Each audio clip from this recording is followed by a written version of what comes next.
24/7 Krishna Sunday के साथ bulletin की शुरुआत करते हैं हेडलाइन से।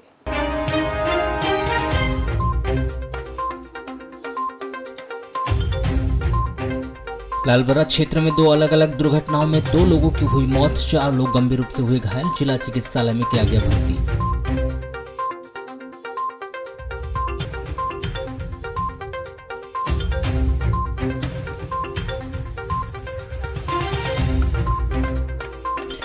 आयोग अध्यक्ष की वायरल वीडियो का गुलाबी गैंग ने लिया संज्ञान, मामले में हाई कोर्ट जाने की दी चेतावनी। आयोग अध्यक्ष के इस्तीफे की मांग करते हुए अयोग्य घोषित करने की कही बात।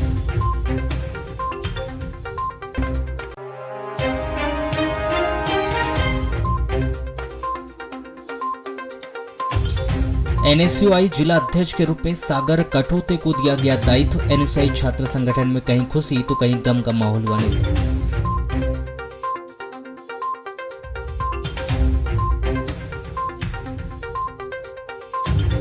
महिला सचिव पर सरपंच पति के द्वारा पंचायत भवन में शासकीय काम में बाधा पहुंचाते हुए की गई मारपीट और दी गई गाली गलौज। ग्राम पंचायत पेंड्रई का मामला, सचिव संघ ने सरपंच पति पर कड़ी कार्रवाई की मांग की।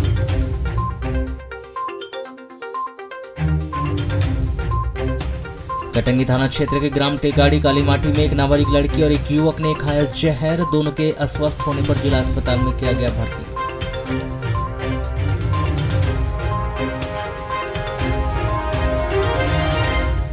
ग्राम पंचायत कोस्ते में पुरानी इमारतों को डिसमेंटल किए जाने की मांग ने जोर पकड़ लिया है। यह इमारतें काफी पुरानी हो गई है, विद्यार्थियों के लिए कभी भी प्राणघातक साबित हो सकती है। जानकारी के मुताबिक ग्राम पंचायत भवन से सटा एक कक्ष ऐसा है जहां प्रति माह स्वास्थ्य विभाग के द्वारा टीकाकरण किया जाता है। वहीं दूसरा कक्ष ऐसा है जहां आंगनवाड़ी भवन संचालित होती है। वहीं अन्य इमारतों में प्राइमरी व मिडिल स्कूल की कक्षाएं लगती है। ग्राम पंचायत के इसी परिसर में सेवा सहकारी समिति का कार्यालय है, जिसकी इमारत कुछ वर्ष पूर्व ही बनी है। ऐसे में आंगनवाड़ी से सटी प्राइमरी व मिडिल स्कूल की इमारत काफी जर्जर अवस्था में है, जिसे धराशायी करने का एक आवेदन बीते कुछ माह पूर्व पंचायत ने बीआरसी कार्यालय को भेजा था। हालांकि दोनों ही स्कूल की नई इमारत बनकर तैयार हो चुकी है, जिसमें वर्तमान समय में स्कूल का संचालन भी हो रहा है, मगर जर्जर इमारत के सामने ही बच्चे खेलते हैं, जो खतरे की निशानी है। इसके अलावा वही है, जैसे ये आंगनबाड़ी के जस्ट सामने जो आजू बाजू में बिल्डिंग है, जैसे ये एक कवेलू वाली भी बिल्डिंग है, ये एक सामने जर्जर बिल्डिंग है, ये गिरना चाहिए। हमने 1-2 बार पंचायत में भी आवेदन लगाए, मतलब बोले तो उनने हाँ आवेदन दे दिए करके बोले पंचायत में, पर वो अभी तक बिल्डिंग गिरी, जिससे उससे हमारी आंगनबाड़ी सामने आए कि जो ये बिल्डिंग के अंदर मतलब दारू पीने वाले, जुआ खेलने वाले आते हैं, तो उनसे मतलब रोक टोक हो जाएगी। जैसे हम अकेले रहेंगे तो हमको मतलब डर टाइप का नहीं लगेगा। यहाँ क्या है, बहुत पुराना एक बिल्डिंग है, करीब मेरा ख्याल है 50 वर्षों के पहले का है, 100 साल भी हो सकते हैं। आज़ादी के पहले मान सकते हैं? हाँ, आज़ादी के नहीं, हाँ आज़ादी के पहले भी हो सकता है। और हम लोग इस पर स्कूल में पढ़े भी थे पहले, लेकिन क्या है आज की हालत में बहुत जर्जर हो चुकी है और क्या है सब कभी भी धराशायी हो सकती है। छोटे छोटे बच्चे स्कूलों में आते हैं, खेलने कूदने में इधर उधर गए आए तो नुकसान भी हो सकता है बच्चों को। तो आप लोग अब क्या चाहते हैं? हम लोग चाहते हैं कि इसको तोड़कर दूसरी बिल्डिंग बनाया जाए। आंगनबाड़ी की परेशानी ये है कि उसके सामने क्या है, पुरानी बिल्डिंग है जो वर्तमान में क्षतिग्रस्त है, उसके अपन मरम्मत या तोड़ने के लिए अपन बीआरसी विभाग को दे चुके हैं। जब तक कि वहाँ से अपना आदत नहीं आएगा, जब तक हम उसको ना तोड़ सकते हैं और ना ही आंगनबाड़ी का कोई बाड़ीवाल बनेगा और ना ही किचन सेट बन सकता है। और एक सबसे बड़ी समस्या है कि आंगनबाड़ी से लगकर एक तालाब भी है, भविष्य में कभी भी वो धोखा होने की संभावना है। लालबरा नगर मुख्यालय स्थित भारतीय स्टेट बैंक में 3 जुलाई को बैंक कर्मचारियों का शाखा प्रबंधक हिमांशु कुमार के साथ आपसी तालमेल नहीं होने व 2 माह के अवकाश व स्थानांतरण होने के बाद अचानक बैंक पहुंचकर बैंक कर्मचारियों के कामों में हस्तक्षेप करने के बाद कर्मचारियों में नाराजगी देखी गई और उन्होंने बैंक से जाने के लिए कहा गया, परंतु वे कार्य करने लगे तो कर्मचारियों ने विरोध शुरू कर दिया और जब तक हिमांशु कुमार बैंक से नहीं गए कर्मचारियों ने काम नहीं किया, जिसके कारण करीब 1 घंटे तक बैंकिंग का कार्य पूर्णतः बंद रहा, जिससे उपभोक्ताओं को भी परेशानियों का सामना करना पड़ा।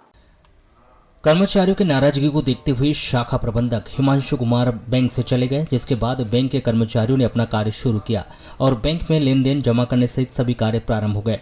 आपको बता दें कि नगर मुख्यालय स्थित भारतीय स्टेट बैंक शाखा लालबर्रा में हिमांशु कुमार शाखा प्रबंधक के पद पर पदस्थ थे, परंतु उनकी कार्यशैली के चलते बैंक के कर्मचारी व उपभोक्ता परेशान थे, क्योंकि वे जब से आए बैंक में कोई भी कार्य समय पर नहीं हो रहा था और शासन के द्वारा उपभोक्ताओं को बैंक में लॉकर की सुविधा दी गई, जहां उपभोक्ता अपनी कीमती व जरूरी दस्तावेज व आभूषण बैंक में सुरक्षित रख सके, वहां भी लगभग 6 महीनों से बंद पड़ा हुआ है, जिसके कारण लॉकर की सुविधा का लाभ उपभोक्ताओं को नहीं मिल रहा था। साथ ही बैंक के समीप स्थित एटीएम मशीन बैंक बंद होने के बाद एटीएम मशीन को भी बंद कर दिया जाता है। इससे लोगों को कैश निकालने के लिए परेशानियों का सामना करना पड़ता है। शाखा प्रबंधक हिमांशु कुमार की कार्यप्रणाली से कर्मचारियों के साथ ही बैंक के उपभोक्ता भी परेशान थे। कई बार बैंक के उच्च अधिकारियों को उपभोक्ताओं ने प्रबंधक की शिकायत भी की थी और 2 माह पूर्व शाखा प्रबंधक हिमांशु कुमार अवकाश पर चले गए थे। इसी दौरान उनका स्थानांतरण भी अन्यत्र बैंक में हो चुका था, परंतु वे अचानक 3 जुलाई को बैंक में काम करने आ गए, जिसे देखकर कर्मचारियों ने नाराजगी व्यक्त करते हुए उनसे कहा कि आप चले जाएं, परंतु वे कार्य करने लगे तो सभी कर्मचारियों ने उनका विरोध करते हुए कार्य करना बंद कर दिया, जिसके कारण करीब 1 घंटे तक बैंकिंग कार्य प्रभावित हुआ। वहीं भारतीय स्टेट बैंक शाखा लालबर्रा के कर्मचारियों से शाखा प्रबंधक से किसी बात को लेकर विवाद की स्थिति निर्मित होने की जानकारी पूछी गई तो उन्होंने संतोषजनक जवाब नहीं दिया। अभी बैंक चालू है। यहाँ पूर्व में जो थे ब्रांच मैनेजर शाखा प्रबंधक मिस्टर हिमांशु कुमार जी, उनसे सारे लोग नाराज हैं यहाँ पे। और वो जैसे ही आया काफ़ी दिन बाद छुट्टी के बाद तो बैंक वालों ने हड़ताल कर दिया कि हमको काम नहीं करना है। तो मैंने स्वयं उनके जो अपने मंडला वाले महाप्रबंधक हैं उनसे आंतरिक प्रबंधक जो मंडला में रहता है सिंह जी, उनसे बात किया। उनको बोला तो वो चले गए थे। अभी बैंक का काम चालू है और बैंक में साहब अभी 4 महीने तो भुगता परेशान पहुँचे थे। आया था क्या अकाउंट मेरे लॉक थे, इस कारण से आया हुआ था। यहाँ पे आया तो प्रॉब्लम बता रहे थे, कोई इंटरनल प्रॉब्लम है, हम लोगों ने स्टार्ट किया वगैरह ऐसे। लेकिन यहाँ जितने आए थे कस्टमर सब परेशान हो रहे थे। इन्हें बैंक चालू ही नहीं किया गया था। बैंक का कोई काम कारोबार चालू ही नहीं हुआ। तो क्या समझ में आया, जैसा आपने पाया देखा, आपने कुछ तो समझ में आया होगा? देखा वो कि जो आ रही आम जनता परेशान हो रही थी। मैं 3 घंटे से यहाँ खड़ा हुआ। एनएसयूआई के राष्ट्रीय सचिव और मध्य प्रदेश प्रभारी नीतीश गौड़ के द्वारा बीते दिनों प्रदेश के सभी जिलों में एनएसयूआई छात्र संगठन के जिला अध्यक्ष की घोषणा कर दी गई थी। वह बालाघाट में विजय भौतेकर को एनएसयूआई का जिला अध्यक्ष बनाया गया था, जिस पर एनएसयूआई के ही कुछ कार्यकर्ताओं के द्वारा इस नियुक्ति का विरोध किया गया था और ऐसा ही विरोध प्रदेश के अन्य जिलों में भी किया गया था, जिसके बाद प्रदेश के सभी जिलों में एनएसयूआई की नियुक्ति को कुछ दिनों के लिए होल्ड पर रखा गया था। उसके बाद 2 जुलाई की देर रात इस नियुक्ति पर से होल्ड हटाते हुए एनएसयूआई के राष्ट्रीय सचिव और मध्य प्रदेश प्रभारी नीतीश गौड़ के द्वारा प्रदेश के लगभग 29 जिलों में इस नियुक्ति से होल्ड हटाते हुए सभी जिलों में जिला अध्यक्ष की पुनः घोषणा की गई और नामों में संशोधन किया गया है, जिसमें बालाघाट में एनएसयूआई के जिला अध्यक्ष के रूप में सागर कठोते को एनएसयूआई का जिला अध्यक्ष बनाया गया है। जिस प्रकार से अभी एक दिन पूर्व ही बालाघाट एनएसयूआई छात्र संगठन में 2 पक्षों के बीच गुटबाजी देखने को मिली थी, इसका कारण कहीं न कहीं एनएसयूआई के जिला अध्यक्ष बनने को लेकर ही यह गुटबाजी सामने आई थी और इसका विरोध भी एनएसयूआई के कार्यकर्ताओं व पदाधिकारियों के द्वारा खुलकर मीडिया के सामने किया गया था और पुनः एक बार फिर से नियुक्ति पे से रोक हटाते हुए पुनः सागर कठोते को जिला अध्यक्ष बनाया गया, जिसमें कहीं ना कहीं फिर से छात्र संघ एनएसयूआई के एक पक्ष में खुशी का दौर तो दूसरे पक्ष में पुनः कहीं ना कहीं इस नियुक्ति को लेकर नाराजगी जरूर हो गई। पर अभी इस नियुक्ति के बाद किसी भी छात्र संगठन के द्वारा इस नियुक्ति का विरोध या नियुक्ति को लेकर कोई भी टीका टिप्पणी सोशल मीडिया और मीडिया पर नहीं की गई, किंतु जिस प्रकार से एक पक्ष के द्वारा खुलकर विरोध कर विजय भौतेकर को जिला अध्यक्ष पद से हटाने की मांग की गई थी और वही एनएसयूआई के जिला अध्यक्ष पद से भी हटा दिए गए हैं। बहरहाल देखना अब यह होगा कि अब क्या पुनः होने वाले कार्यक्रम और आयोजनों में इस गुटबाजी का कितना असर देखने को मिलता है, या जिस प्रकार से एक पक्ष के द्वारा पूर्व में कार्यक्रम में उठकर अपना विरोध दर्शाया गया था, क्या वैसा ही विरोध दूसरे पक्ष के द्वारा भी आने वाले समय में किया जाएगा, यह तो आने वाला वक्त ही बताएगा। हट्टा पुलिस ने किराना सामान लेने आई एक 11 वर्षीय नाबालिग लड़की के साथ छेड़छाड़ करने के आरोप में दुकान के मालिक पृथ्वीलाल पिता शिवलाल पटले 50 वर्ष को गिरफ्तार कर लिया है, जिसे यहां की विशेष अदालत में पेश कर दिया गया था। विद्वान अदालत ने मामले की समस्त परिस्थिति को देखते हुए आरोपी पृथ्वीलाल पटले की जमानत याचिका मंजूर करते हुए उसे न्यायिक शर्तों के आधार पर जमानत पर छोड़ने के आदेश दिए। प्राप्त जानकारी के अनुसार इस 11 वर्षीय लड़की के परिवार में उसके माता पिता और एक बड़ा भाई 13 वर्ष का है। माता पिता किसानी मजदूरी करते हैं। 27 जून की शाम 5 बजे करीब इस लड़की को उसके मां ने पैसे देकर पृथ्वी पटले की किराना दुकान से बेसन के लिए भिजवाया था। लड़की पृथ्वी पटले की किराना दुकान से बेसन खरीद कर घर आई और इस लड़की ने रोते हुए पृथ्वी के बड़े पापा के द्वारा छेड़छाड़ करने और मम्मी पापा को बताने पर काट डालने की धमकी देने के संबंध में अपनी मम्मी को बताई थी। डर और बदनामी के कारण इस घटना की रिपोर्ट नहीं लिखवाई गई, किंतु 1 जुलाई को जब लड़की का चाचा घर आया और घटना के संबंध में उसे बताया गया, तब उसके कहने पर 2 जुलाई को लड़की और उसके परिवार के लोग गांव के कोटवार के साथ हट्टा पुलिस थाना पहुंचे और पृथ्वीलाल पटले के द्वारा की गई घटना के संबंध में बताया। हट्टा पुलिस ने इस 11 वर्षीय लड़की की मां के द्वारा की गई रिपोर्ट पर पृथ्वीलाल पिता शिवलाल पटले 50 वर्ष के विरुद्ध धारा 354, 323, 506 और धारा 7/8 लैंगिक अपराधों से बालकों का संरक्षण अधिनियम के तहत अपराध दर्ज कर पृथ्वीलाल पटले को इस अपराध में गिरफ्तार करके उसे 3 जुलाई को बालाघाट के विशेष अदालत में पेश कर दिया। विद्वान अदालत ने इस मामले की परिस्थिति को देखते हुए आरोपी पृथ्वीलाल पटले की जमानत याचिका मंजूर करते हुए उसे 25,000 रुपये की जमानत और उससे ही राशि का मुचलका पेश करने पर न्याय शर्तों के आधार पर जमानत पर छोड़ने के आदेश दिए। लालबरा नगर मुख्यालय स्थित शासकीय महाविद्यालय में भोज विश्वविद्यालय छिंदवाड़ा के निर्देश के अनुसार गत दिवस से कक्षा बीएससी प्रथम, द्वितीय व तृतीय वर्ष की परीक्षा जारी है। वह 3 जुलाई को भांडी पिपरिया वारासिवनी निवासी छात्रा निकिता पारधी भी बॉटनी विषय का पेपर देने आई थी और कॉलेज परिसर में अपने बैग के अंदर मोबाइल रखकर पेपर देने गई थी। इस दौरान अज्ञात चोरों ने बैग से मोबाइल चोरी कर फरार हो गए। छात्रा ने कॉलेज परिसर से मोबाइल चोरी होने की शिकायत लालबरा थाने में की गई। प्राप्त जानकारी के अनुसार भांडी पिपरिया वारासिवनी निवासी छात्रा निकिता पारधी भोज विश्वविद्यालय छिंदवाड़ा से बीएससी द्वितीय वर्ष की शिक्षा अध्ययन कर रही है। इनकी परीक्षा लालबरा शासकीय महाविद्यालय में जारी है। 3 जुलाई को छात्रा निकिता बॉटनी का विषय पेपर देने आई थी और पेपर शुरू होने से पहले बैग में Realme C33 कंपनी का मोबाइल व अन्य सामान को कॉलेज परिसर में रखकर कक्ष में पेपर देने चले गए। प्रातः 9 बजे से दोपहर 12 बजे तक पेपर देने के बाद वापस बैग के पास पहुंची। बैग की तलाशी की तो बैग के अंदर मोबाइल नहीं था। इसके बाद वह घबरा गई और आसपास पतासाजी की, परंतु मोबाइल का कहीं भी पता नहीं चला। मोबाइल चोरी होने की सूचना कॉलेज प्रशासन को दी गई। सीसीटीवी कैमरे के फुटेज भी चेक किए गए, किंतु मोबाइल किसने चोरी किया कुछ पता ही नहीं चला।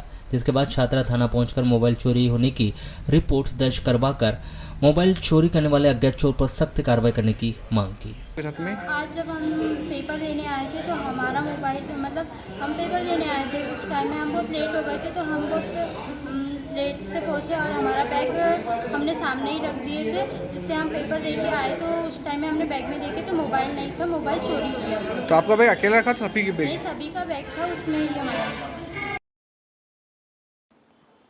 सोमवार को जिला मुख्यालय सहित अन्य तहसील व ग्रामीण अंचलों में शिष्यों ने अपने गुरु के प्रति गुरु पूर्णिमा जिले भर में हिंदू पंचांग के अनुसार आषाढ़ माह की पूर्णिमा तिथि पर गुरु पूर्णिमा का त्यौहार मनाया। इसी कड़ी में कालीपुतली चौक के समीप स्थापित प्राचीन संकट मोचन हनुमान मंदिर में गुरु पूर्णिमा के अवसर पर सुबह से ही भक्तों का तांता लगा रहा, जहां भक्तों ने हनुमान जी की पूजा अर्चना भक्ति भाव से कर उन पर गुरु कृपा सदैव बनी रहे ऐसा आशीर्वाद मांगा। इसके अलावा मंदिर के भीतर हवन, सुंदरकांड, भजन कीर्तन, विशाल भंडारा सहित विभिन्न कार्यक्रमों के आयोजन किए गए जो देर शाम तक चलते रहे।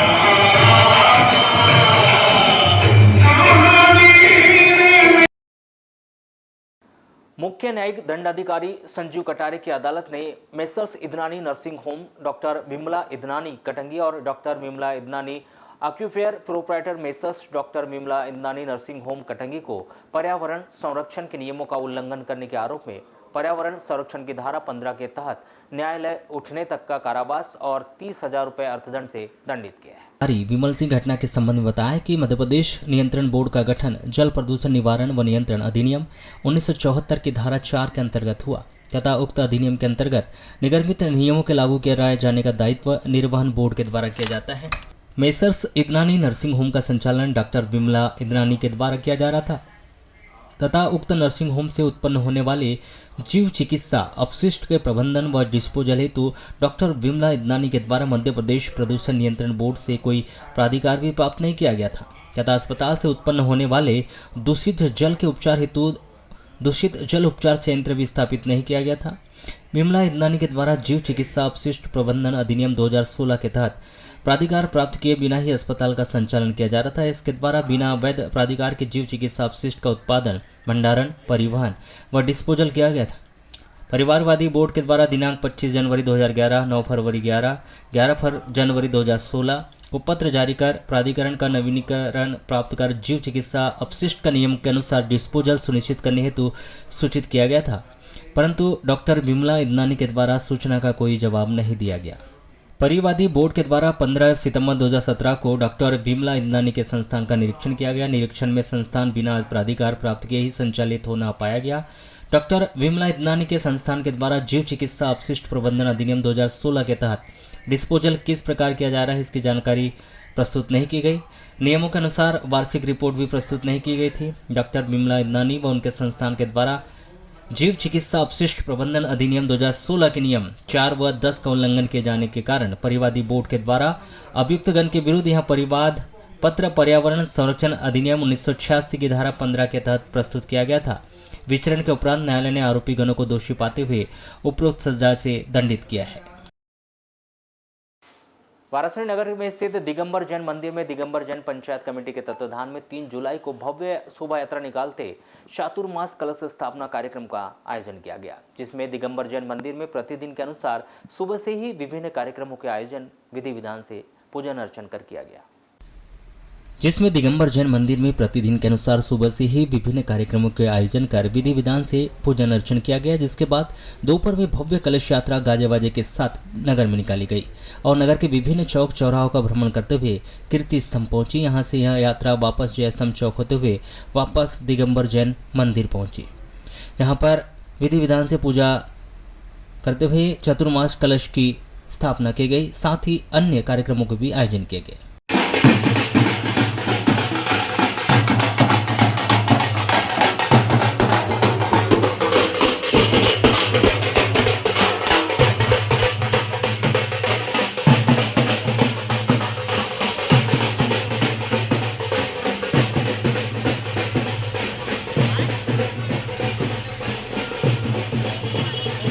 सम्मानित प्रदीप जायसवाल जी विधायक महोदय साहब उनके भाई साथियों का सम्मान करके हम अभिभूत हो रहे हैं। वास्तव में हमें वाराणसी के शंकरसाव पटेल शासकीय महाविद्यालय में मीटिंग हॉल में 3 जुलाई को महाविद्यालय जन भागीदारी समिति की बैठक आयोजित की गई। बैठक में प्रमुख रूप से पुराने भुगतान करने वाले बिलों पर विचार किया गया। इस दौरान खर्च को लेकर बैठक में स्पष्ट रूप से जन भागीदारी समिति महाविद्यालय प्रशासन के बीच तीखे तेवर देखने को मिले, जहां दोनों पक्षों के बीच बहस भी हुई, जिसे जांच का हवाला देते हुए शांत किया गया। इसके बाद जन भागीदारी से नियुक्त शिक्षा कर्मियों को मानदेय, यूजीसी के द्वारा किए जाने वाले नेक मूल्यांकन व हाउसिंग बोर्ड के द्वारा बनाए गए भवनों के कार्यों का मूल्यांकन को लेकर विस्तार पूर्वक चर्चा की गई। हमारे यहाँ कई सारी चीज़ों को व्यवस्थित करने का प्रयास जनभागीदारी समिति के माध्यम से किया जा रहा है। अभी अव्यवस्थित है।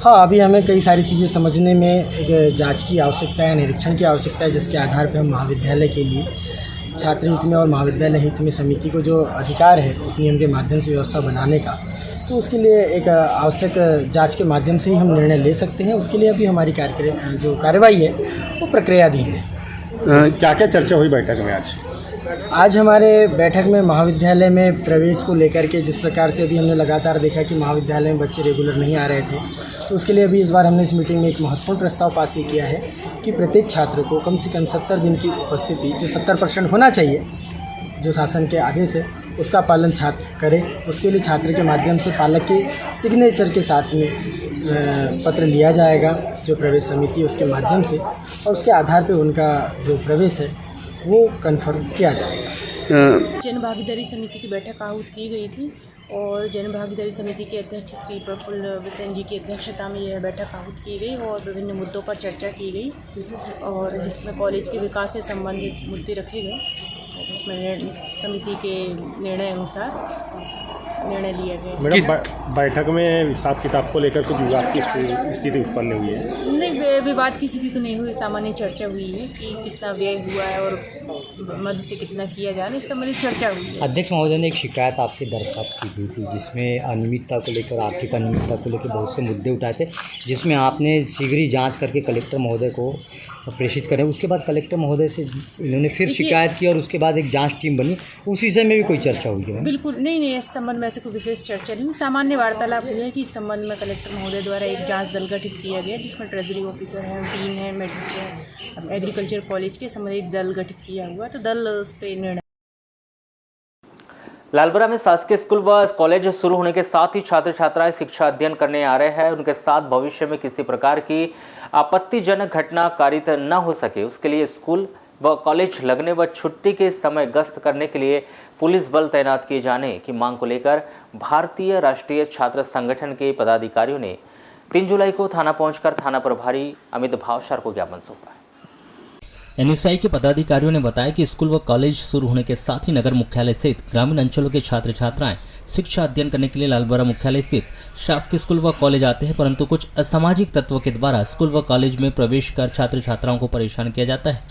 इसलिए पुलिस प्रशासन से मांग है कि स्कूल लगने व छुट्टी के समय पुलिस बल महिला पुलिस के द्वारा स्कूल व कॉलेज का गश्त करे, ताकि छात्र छात्राओं को सुविधा प्रदान हो सके, ताकि भविष्य में स्कूल व कॉलेज में के छात्र छात्राओं के साथ किसी भी प्रकार की आपत्तिजनक घटना कारित न हो।